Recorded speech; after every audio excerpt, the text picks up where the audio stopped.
25 anyos na may problema umano sa pag-iisip, nalunod sa mini dam sa Sinait, Ilocos Sur. May ulat sa Ivy Hernando.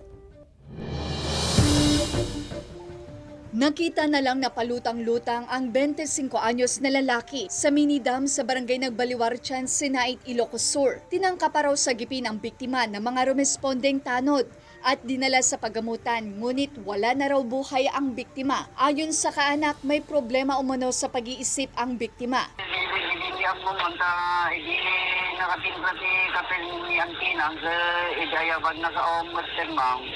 Special child, ma'am. Ang sigong hindi ka pamilya na di nakapatpatang ni ma'am. Bigat tanong lang ma'am, timmanawin. Sa damat tiwana kami ma'am, ay mentally challenged may kami. Nakatira ang biktima sa kaanak. Wala naman umanong nakikitang foul play ang pamilya at pulisya sa nangyaring insidente. Ivy Hernando, Balitang Amyanan.